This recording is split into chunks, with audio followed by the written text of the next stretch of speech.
भक्त लोग दुखी पाए जाते हैं, जबकि पापी व्यक्ति सुखी होते हैं। कभी कभी समझ में नहीं आता कि ऐसा क्यों होता। प्रश्न यह है कि अक्सर देखने को मिलता है कि अच्छे लोग, पुण्यात्मा लोग, भक्त लोग दुखी पाए जाते हैं, जबकि पापी व्यक्ति सुखी होते हैं। कभी कभी समझ में नहीं आता कि ऐसा क्यों होता। क्या ईश्वर की अदालत गलत निर्णय देती है? ये क्यों होता है? प्रत्यक्ष देखने को मिलता है। इसके पीछे कारण है। एक गुरु जी के दो शिष्य थे। दोनों शिष्य बहुत पढ़े लिखे थे, समझदार थे।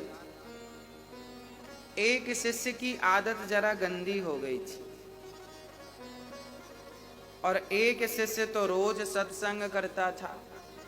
जहां कथा हो जाए दौड़कर पहुंच जाता, कथा भी सुनता, कीर्तन भी करता और मस्ती से अपना भगवत प्रेम बढ़ाता।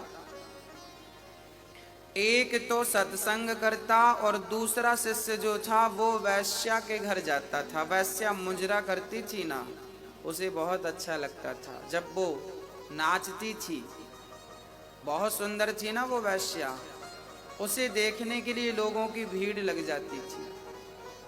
आपने भी देखा होगा, आज भी गांव में कथा भागवत सुनाने, अभी हम कथा सुनाने गए थे बिहार में, तो वहां लोगों ने बताया कि महाराज जी कथा में इतनी भीड़ नहीं है, इन गांव वालों को पता बस चल जाए कि कोई नाचने वाली आई है तो सबसे ज्यादा बूढ़ों की भीड़ लगती है। ये बूढ़े लोग ना पता नहीं क्या देखना चाहते हैं, इनकी आंखें बड़ी प्यासी हैं। बहुत गंभीरता से समझिएगा, ये जो आंखें हैं ना आपकी, शरीर पूरा होने को आया पर अभी तक देखने की इच्छा पूरी नहीं हुई।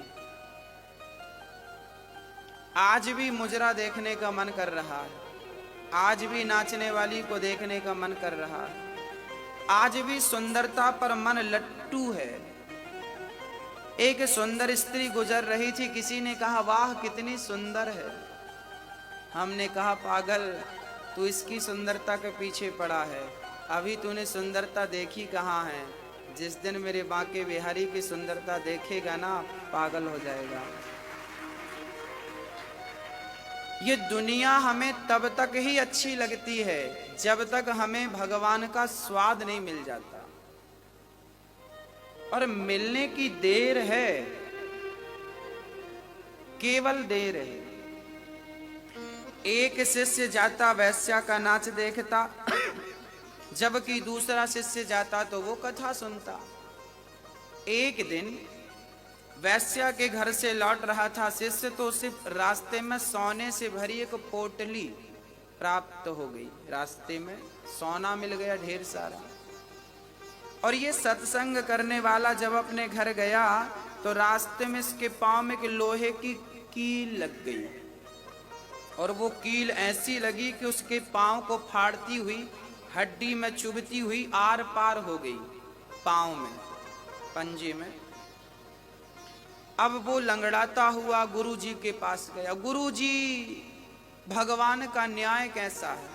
मैं सत्संग करने जाता था तो मुझे कील लग गई, और वो वैश्या का मुजरा देखता था तो उसे सोना मिल गया।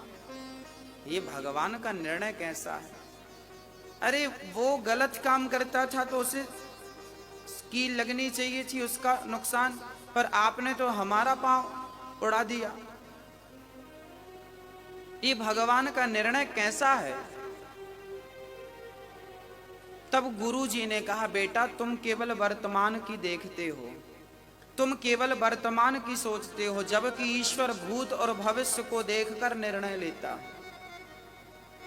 हमें पता नहीं कि कल क्या होने वाला है, लेकिन भगवान को पता है कि कल क्या होने वाला है। तो गुरुजी ने कहा, बेटा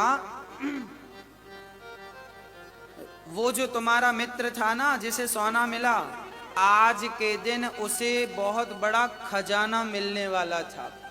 आज के दिन वो राजा बनने वाला था, पर वैश्या का संग किया, समय का दुरुपयोग किया, उसका पुण्य क्षय हो गया।